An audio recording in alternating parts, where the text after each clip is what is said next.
The morning sun streamed through the tall windows of Roosevelt High School as students hurried through the hallways with their backpacks and morning coffee. Among them walked Zara, clutching her chemistry textbook close to her chest. She moved, with quiet confidence, but anyone who looked closely could see the slight tension in her shoulders.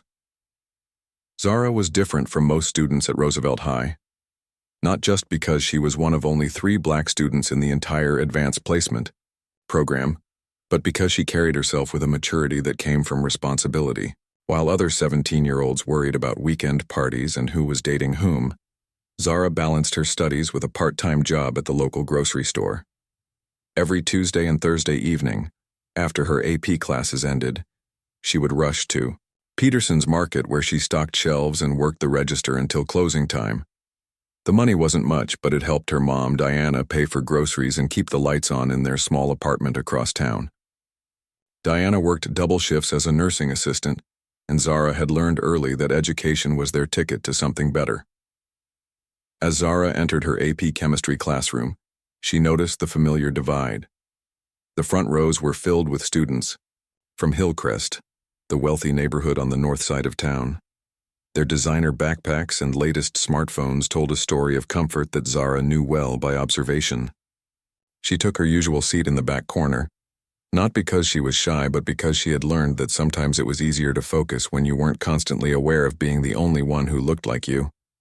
Mrs. Chen, their chemistry teacher, was already at her desk, reviewing lesson plans. She was a small woman in her 50s who had been teaching at Roosevelt for over 20 years. Students respected her because she was fair, but she rarely got involved in social dynamics between students. She believed in treating everyone equally, which sometimes meant not seeing when equality wasn't enough. The classroom began to fill up as the bell approached. Jake Rodriguez slid into the seat next to Zara with a friendly nod. Jake was one of the few students who made an effort to include everyone, regardless of which neighborhood they came from. His family ran a small restaurant downtown, and he understood what it meant to work for everything you had. "Did you finish the lab report?" Jake whispered, pulling out his notebook. "Yeah, finally got it done around midnight," Zara replied, rubbing her tired eyes. She had worked until 9 the night before, then spent 3 hours on the complex calculations for their chemical reactions assignment. As more students filed in, the social hierarchy of the classroom became obvious. The Hillcrest kids, naturally, gravitated toward each other, talking about their weekend plans that involved expensive restaurants and shopping trips. Students from other parts of town, like Zara and Jake, formed their own smaller groups or sat quietly preparing for class. Then Brett walked in. Brett Carson was everything that screamed privilege at Roosevelt High. Tall, athletic, with perfectly styled hair and clothes that probably cost more than Zara made in a month at Peterson's Market. His father owned the largest car dealership in town, and Brett had been driving a brand new truck since his 16th birthday. He was the starting quarterback on the football team, and college scouts had already started calling. But Brett's privilege came with an attitude that had been growing more toxic each day. It started small. Comments about diversity hires when discussing college admissions, jokes about people who couldn't afford to pay their own way. Lately, his comments had become more pointed, more directed. Brett's eyes landed on Zara as he entered the classroom, and she felt that familiar knot form in her stomach. Over the past few weeks, his behavior toward her had shifted from ignoring her existence to making deliberate comments within earshot. Last week, during a discussion about college applications, he had loudly mentioned how some people get special treatment while looking directly at her. He took his seat in the second row, surrounded by his usual group of friends. Alex and Connor, both from his neighborhood, both players on various sports teams. They laughed a little too loudly at Brett's jokes and agreed a little too quickly with his opinions. Whether they truly shared his views or just went along to maintain their social status was unclear, but the effect was the same. Mrs. Chen called the class to attention as the final bell rang. "Good morning, everyone. Today we're going to continue our work on chemical bonding, and I'll be announcing the groups for your final project." Zara straightened in her seat. She actually loved chemistry. The logic of it, the way elements combined, in predictable patterns, the satisfaction of balancing complex equations. It all made sense to her in a way that social dynamics never did. Her grades in the class were excellent, though she doubted many of her classmates knew that. "This project will count for 25% of your final grade," Mrs. Chen continued. "So I want you to take it seriously. You'll be working in groups of 4 to design and conduct an original experiment, then present your findings to the class." Zara felt her stomach tighten. Group projects were always challenging when you were the outsider. She had learned to expect being the last one, chosen, or worse, being assigned to a group where she wasn't wanted. "I've randomly assigned the groups to ensure you work with different people," Mrs. Chen announced, and Zara felt a small relief. At least it wouldn't be the humiliation of being picked last. Mrs. Chen began reading the group assignments. Zara listened carefully, waiting for her name. Finally, she heard it. Group 3 will be Zara, Brett, Alex, and Lindsay. Her heart sank immediately. Brett's head turned toward her, and she could see the displeasure on his face. Alex looked uncomfortable, glancing between Brett and Zara. Lindsay, a quiet girl from the middle-income part of town, just looked nervous about the whole situation. Brett's jaw tightened visibly. This was clearly not what he had planned for his final project. Zara could practically see the wheels turning in his head, and she knew nothing good was coming. As Mrs. Chen finished the announcements and dismissed the class to begin planning with their groups, Brett stood up slowly. His friends gathered around him, and Zara could hear whispered conversations and occasional glances in her direction. She gathered her materials and approached the group cautiously. Jake gave her an encouraging nod from across the room where he was meeting with his own group members. "So," Lindsay said tentatively, trying to break the awkward silence, "what kind of experiment should we do?" Brett crossed his arms and looked directly at Zara with an expression that made her skin crawl. "Well, first we need to figure out if everyone in this group is actually capable of doing college-level work." The comment hung in the air like a toxic gas. Lindsay looked shocked. Alex shifted uncomfortably, and Zara felt her face grow hot. She had faced subtle discrimination before, but this was different. This was deliberate and mean-spirited. "I have a 4.0 GPA in this class," Zara said quietly, her voice steady despite the anger building inside her. Brett laughed coldly. "Sure you do. We all know how that works." The implication was clear, and it hit Zara like a physical blow. He was suggesting that her grades weren't earned, that her presence in the advanced class was some kind of charity case or special treatment.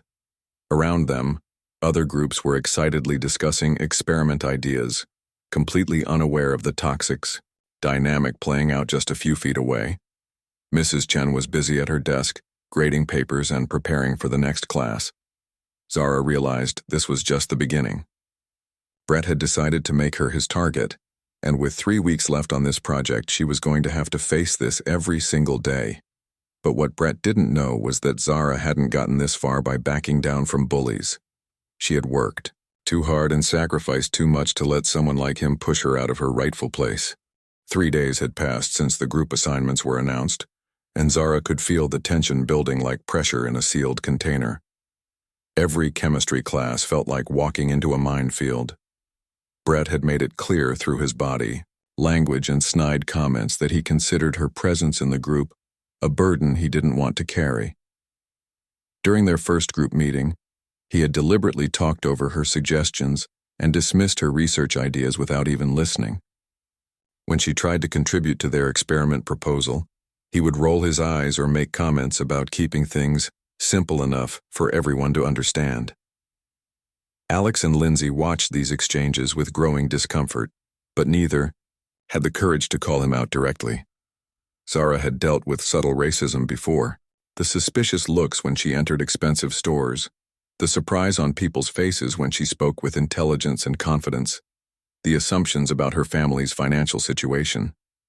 But Brett's behavior was different. It was calculated and cruel, designed to make her feel small and unwelcome. The breaking point came on a Thursday morning. Mrs. Chen had given them the entire class period to work on their projects, and the classroom buzzed with the energy of students deep in scientific discussion. Zara arrived early, as she always did. and spread her research materials across her desk. She had spent the previous evening at the public library, printing out peer-reviewed articles about chemical reactions and taking detailed notes in her careful handwriting.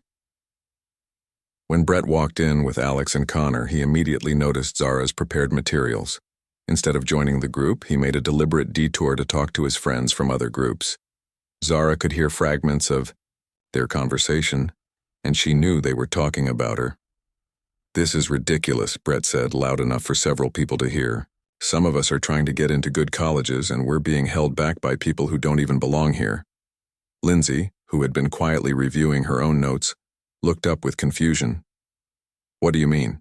Zara's been doing great work on this project." Brett's expression hardened. He had been building up to this moment for days, and now he saw his opportunity. The classroom was full. Mrs. Chen was momentarily distracted by a phone call from the main office, and he had an audience. "Look," Brett said, raising his voice so more students could hear. "Let's be honest about what's really happening here.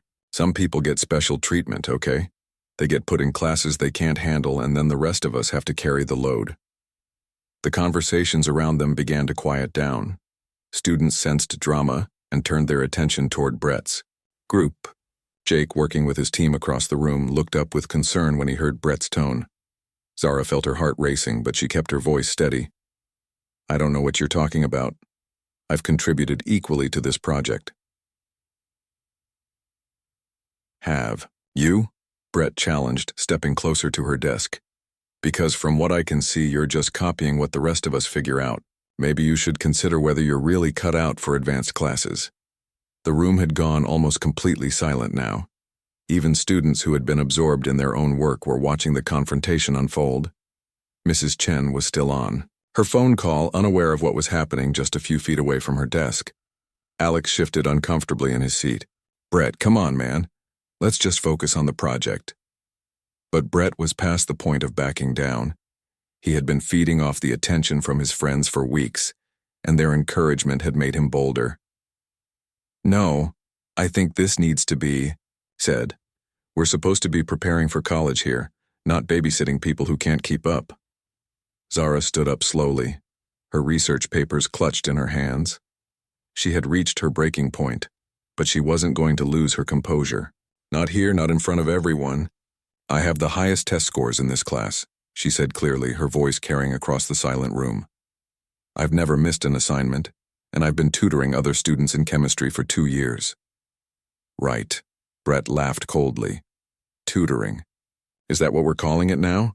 Face it, you're here because of quotas, not because you earned it, and honestly, you're taking a spot that should go to someone who actually deserves it."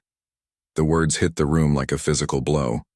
Several students gasped audibly. Lindsay covered her mouth with her hand, shocked by the blatant cruelty of Brett's statement. Jake half rose from his seat, his face flushed with anger. But Brett wasn't finished. He had crossed a line, and now he seemed determined to go even further. "Maybe you should think about transferring to regular classes where you'd fit in better. This level of academic work clearly isn't for everyone." Zara felt the familiar burning sensation in her cheeks, the mixture of humiliation and rage that she had learned to control over the years. Around her, she could see different reactions on her classmates' faces. Some looked horrified by Brett's words. Others seemed uncomfortable but unwilling to get involved. A few appeared to be enjoying the drama. She began gathering her materials with deliberate calm, refusing to let Brett see how deeply his words had cut. Her hands trembled slightly as she stacked her carefully researched papers and closed her textbook. "That's right," Brett said with satisfaction, interpreting her actions as surrender. "Sometimes you just have to know when you're beaten." Mrs. Chen finally ended her phone call and looked up to see Zara packing her things. "Is everything all right over here?" "Everything's fine," Brett said quickly, his tone suddenly respectful and innocent. "We're just reorganizing our group structure to work more efficiently." Zara looked at Mrs. Chen, and for a moment, she considered telling her exactly what had happened. But she knew how these situations usually played out. Brett would deny it, his friends would back him up, and she would be labeled as a troublemaker. She had seen it happen to other students who had tried to report discrimination. "I'm just going to work in the library today," Zara said quietly. slinging her backpack over her shoulder. As she walked toward the door, she could feel 30 pairs of eyes watching her. Some sympathetic, some curious, some indifferent. The weight of their attention felt crushing, but she kept her head high and her step steady. Brett's voice followed her as she reached the classroom door. See? Problem solved. Now we can actually get some real work done. The comment was meant to be his final victory, proof that he had successfully driven her away. But as Zara's hand touched the door handle, something shifted in the classroom atmosphere. The silence that had fallen during the confrontation now felt different, heavy, charged with an energy that Brett hadn't anticipated. Jake was no longer sitting in his seat. He had stood up completely, his textbook closed, his jaw clenched with anger. Across the room, other students were exchanging glances, and their expressions weren't what Brett had expected to see. But in that moment, as Zara paused at the threshold, between staying and leaving, none of them knew that everything was about to change. Brett thought he had won, that his social power and privilege had successfully eliminated a threat to his comfort zone. He had no idea that his next 5 seconds would completely destroy everything he thought he knew about his place in the world. The classroom felt frozen in time as Zara stood at the door, her hand still on the handle. Brett leaned back in his chair with a satisfied smirk, convinced that he had just solved his problem. The silence stretched on for what seemed like forever, but was really only a few seconds. Then something completely unexpected happened. Jake stood up from his desk so fast that his chair scraped loudly against the floor. Every head in the room turned toward him. His face was red with anger and his hands were clenched into fists at his sides. "Are you kidding me right now?" Jake's voice cut through the silence like a knife. "Are you seriously going to sit there and act like Zara doesn't belong here?" Brett's smirk faltered slightly. This wasn't part of his plan. Jake wasn't supposed to get involved. "Dude, stay out of this. This doesn't concern you." "It absolutely concerns me," Jake shot back, his voice getting louder. "Zara tutored me for 3 hours last month when I was struggling with molecular structures. She's the reason I passed the last exam." A murmur rippled through the classroom. Several students looked surprised. They hadn't known about the tutoring sessions that happened after school in the library, away from the social spotlight of regular class time. But Jake wasn't finished. He looked around the room, making eye contact with his classmates. "And she's not the only one she's helped. How many of you have gotten help from Zara and never said thank you?"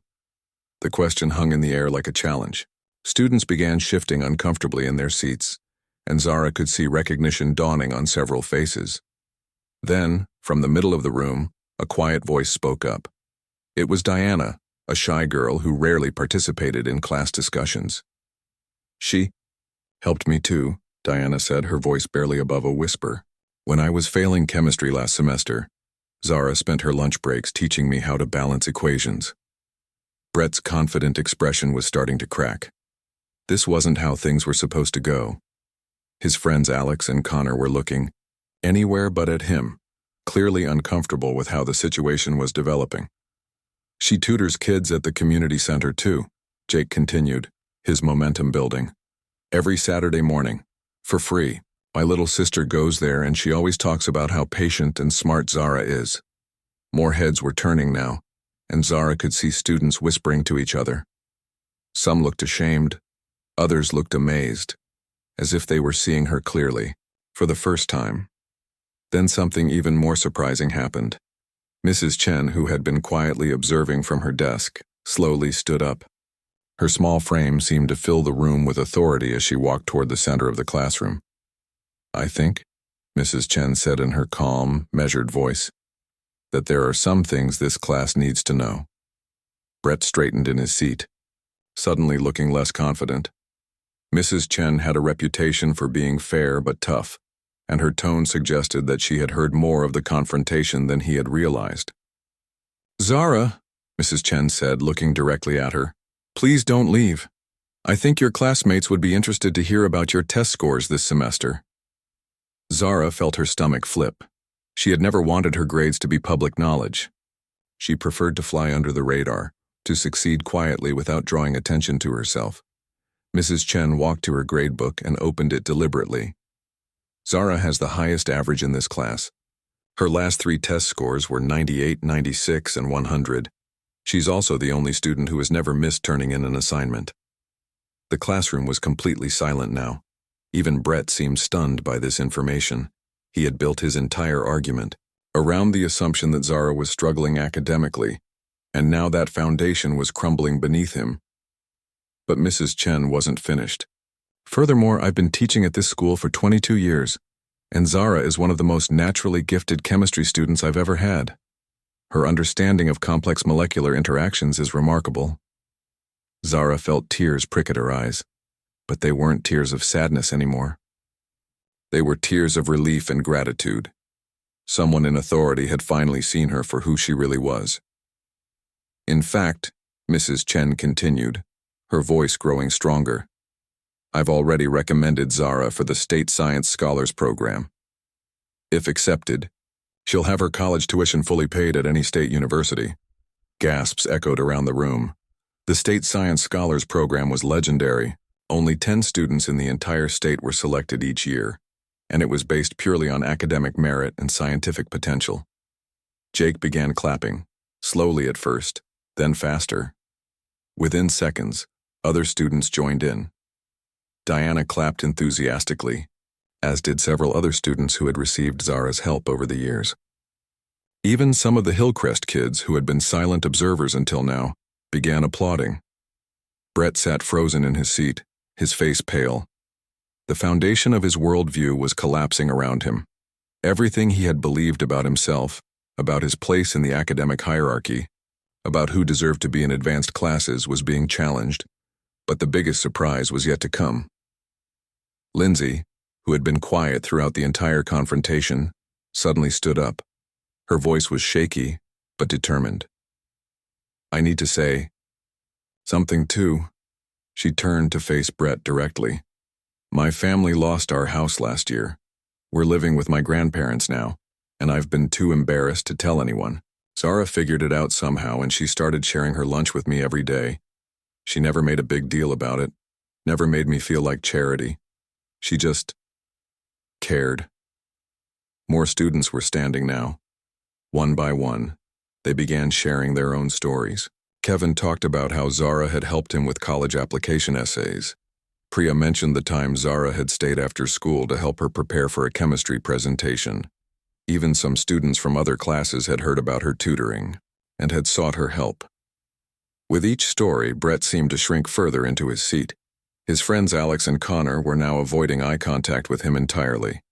The social power he had wielded so confidently just minutes earlier was evaporating before his eyes. But perhaps the most shocking moment came when Ashley, Brett's own girlfriend, slowly stood up from her seat in the front row. Brett's eyes widened with panic as he realized what was about to happen.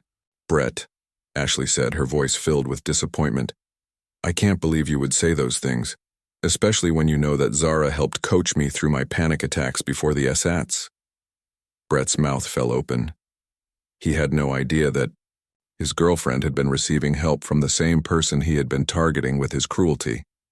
Ashley continued, her voice getting stronger. She spent 2 hours with me the night before the test, teaching me breathing techniques and helping me review formulas.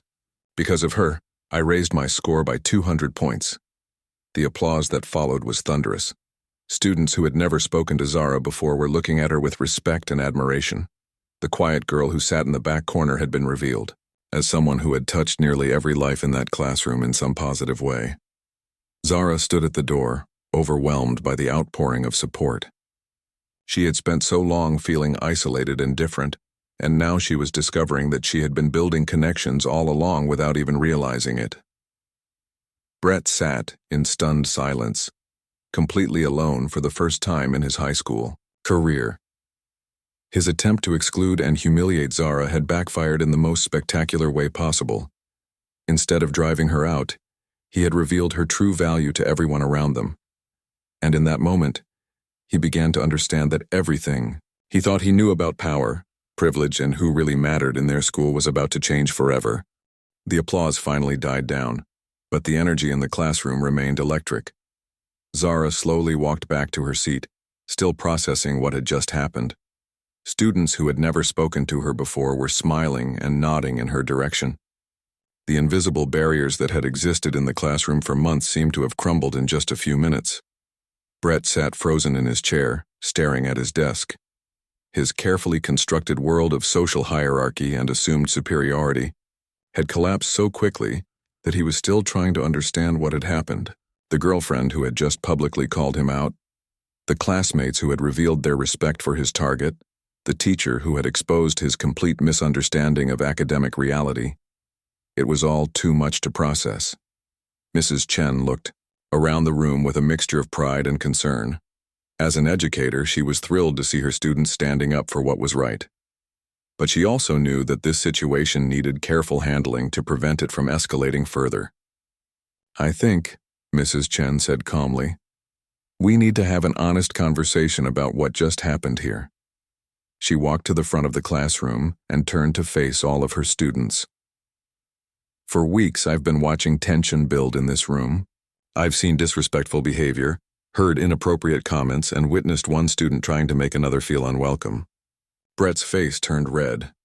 He knew she was talking about him, and now everyone else knew it too. Mrs. Chen continued, her voice firm but not harsh. "What I should have done was address this behavior immediately. I thought ignoring it would make it go away. But I was wrong. Sometimes adults need to step in when young people are learning how to treat each other with respect." Jake raised his hand tentatively. "Mrs. Chen, why didn't Zara ever tell us about all the tutoring she was doing? I mean, she's been helping people for years and most of us had no idea." Zara shifted uncomfortably in her seat. She hadn't expected to become the center of attention like this. I helped people who asked for help.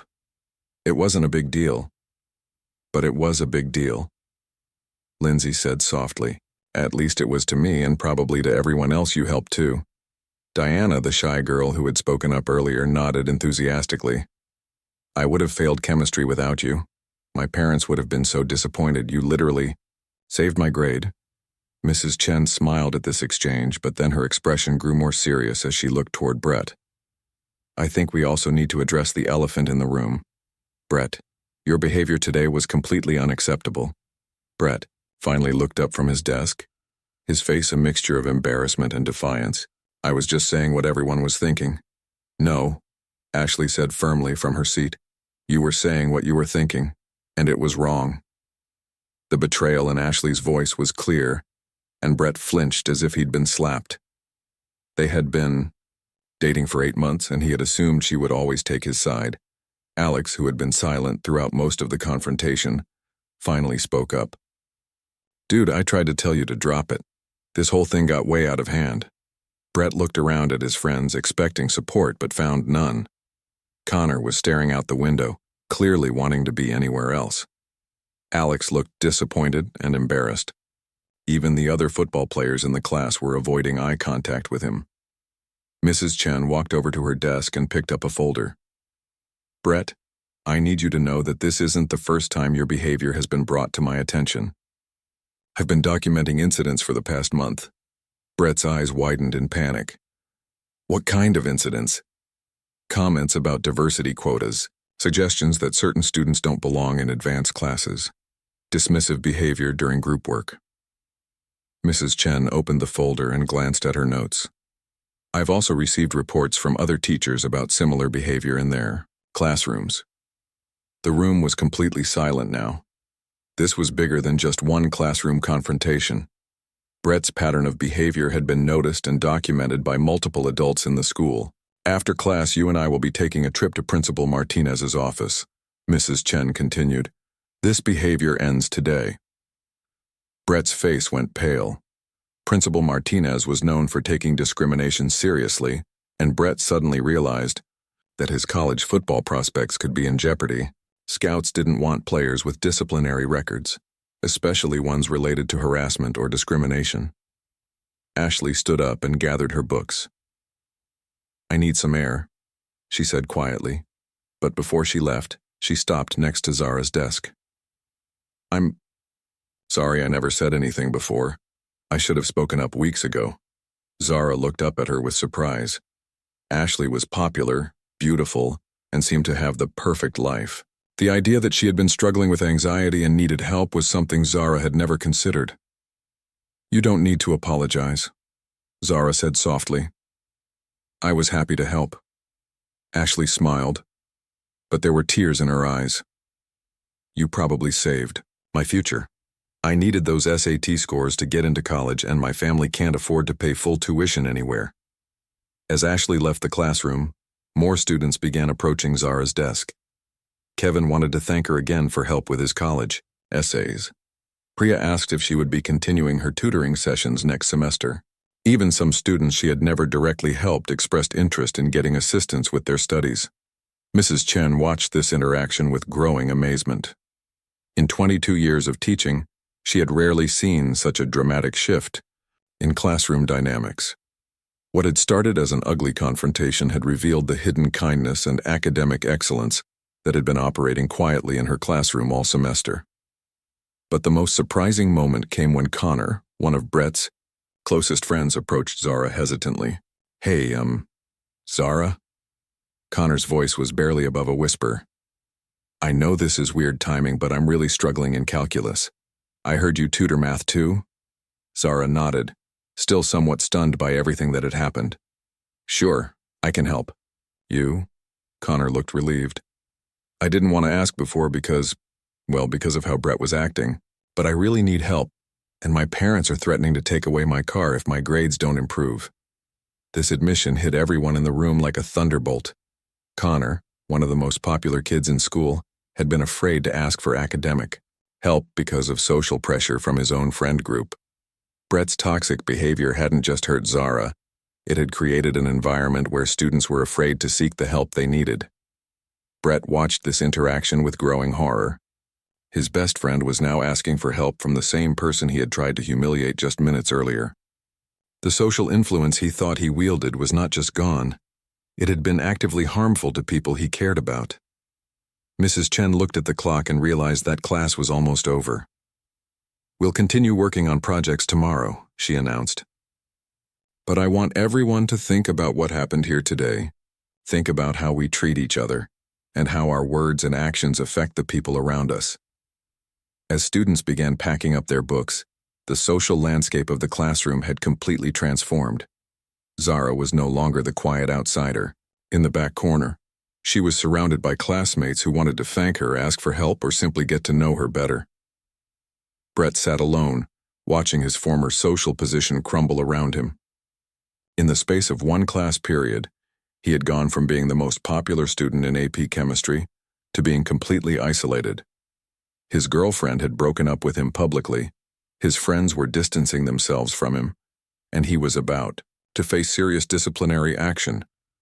But perhaps most devastating of all, he was beginning to realize that everything he had believed about himself and his place in the world had been built on a foundation of privilege and prejudice that was completely false. The real question now was whether he would learn from this moment or let it destroy him completely. 3 weeks had passed since the confrontation in chemistry class, and Roosevelt High School felt like a completely different place. The story of what happened had spread through the hallways like wildfire, but not in the way Brett had expected. Instead of becoming a cautionary tale about challenging the popular kids, it had become an inspiring story about standing up for what's right. Zara walked through the halls with a confidence she had never felt before. Students she had never spoken to would nod and smile when they passed her. Teachers who had barely noticed her existence now made a point to greet her by name. The invisible walls that had separated different social groups seemed to be cracking, one small interaction at a time. The chemistry classroom had transformed into something entirely new. What used to be rigid social divisions had dissolved into collaborative study groups that crossed all the old boundaries. Jake and Diana worked together on practice problems. Connor had become one of Zara's most dedicated tutoring students. Even Lindsay had started speaking up more in class discussions, her confidence growing with each passing day. But the most dramatic change had happened to Brett himself. The meeting with Principal Martinez had been devastating. Brett's parents were called in, and for the first time in his life he faced real consequences for his behavior. He was suspended from the football team for the rest of the season, which meant college scouts would never see him play his senior year. His chances of getting a football scholarship had vanished overnight. The suspension from extracurricular activities was just the beginning. Principal Martinez had enrolled Brett in the school's diversity and sensitivity training program, which met every Tuesday and Thursday after school. At first, Brett had approached these sessions with resentment and anger, convinced that he was the victim of an unfair system. Ashley had broken up with him the day after the chemistry class incident. She couldn't look at him the same way after seeing how cruel he could be to someone who had shown her nothing but kindness. The breakup had been quiet, but final, and Brett found himself eating lunch alone for the first time since middle school.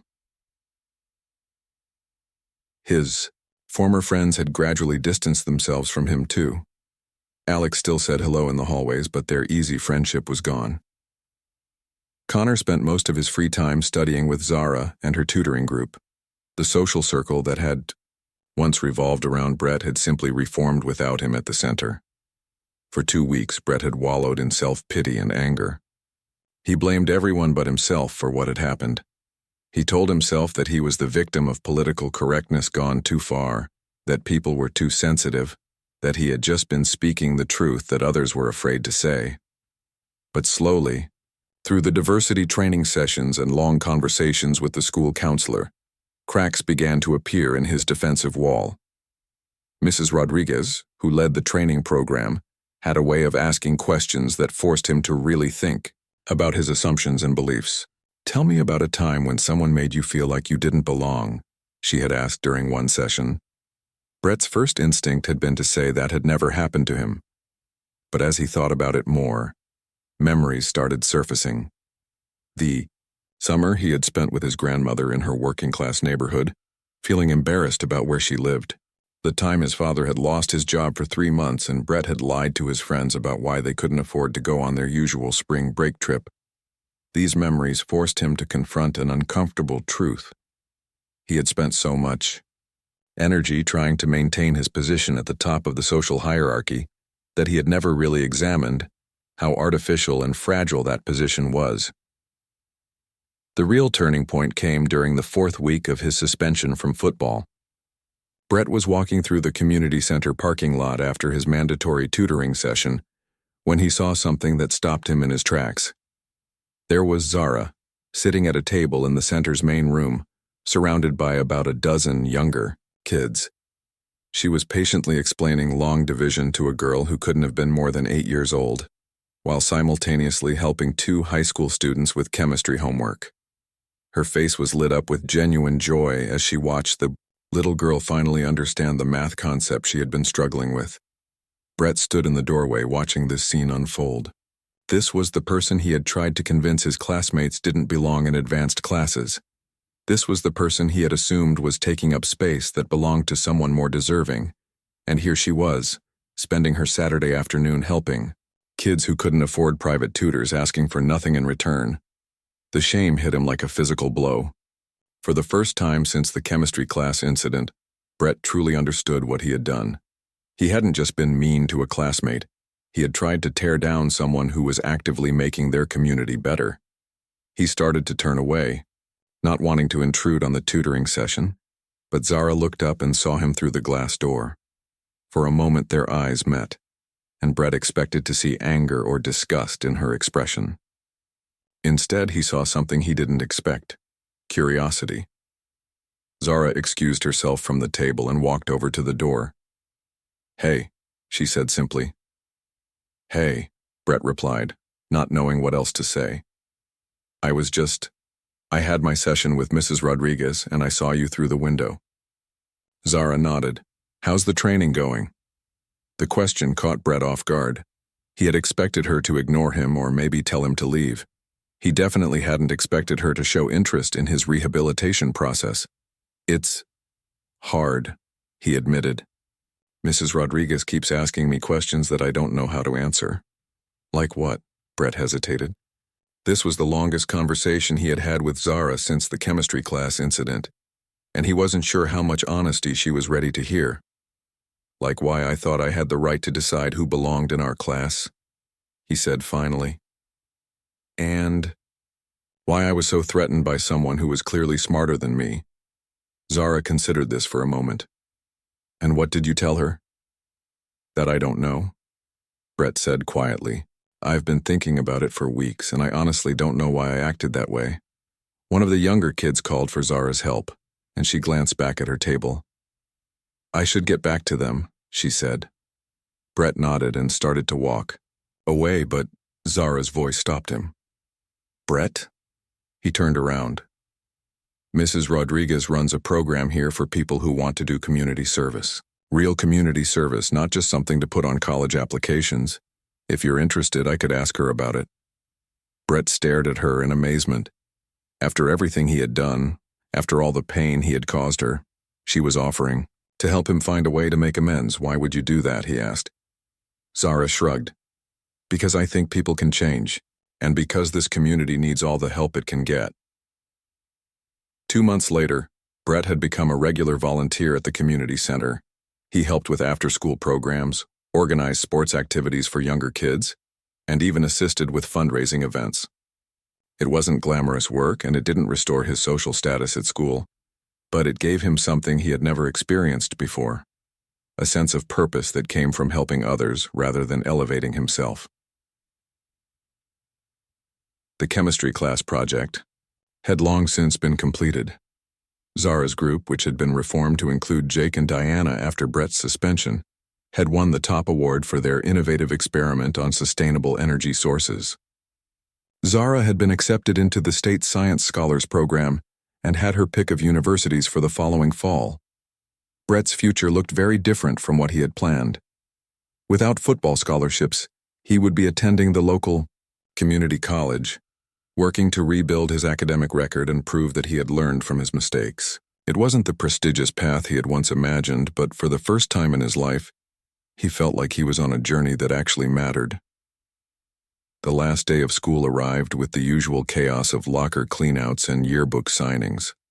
Brett found himself standing outside the chemistry classroom, watching through the window as Mrs. Chen said goodbye to her students. He had asked to speak with her privately, wanting to apologize properly before graduation. When the classroom finally emptied, Brett knocked on the doorframe. Mrs. Chen looked up from her desk and smiled. Not the warm smile she reserved for her favorite students, but not the disappointed frown he had been expecting either. Brett, she said simply, come in. He walked to her desk and stood there awkwardly for a moment, trying to find the right words. I wanted to say, I'm sorry, he began. Not just for what happened in class that day, but for all of it. For the way I treated Zara, for the environment I created, for making your job harder. Mrs. Chen nodded thoughtfully. I appreciate that, Brett, but I think the person who really deserves your apology is Zara. I've been trying to figure out how to do that, Brett admitted. I mean, I've been working at the community center where she volunteers, and we're civil to each other. But I don't know if sorry is enough for what I did. Maybe sorry isn't enough, Mrs. Chen agreed. Maybe what matters more is showing that you've learned something, that you're becoming the kind of person who would never treat someone that way again. Brett looked out the window at the students celebrating the end of the school year.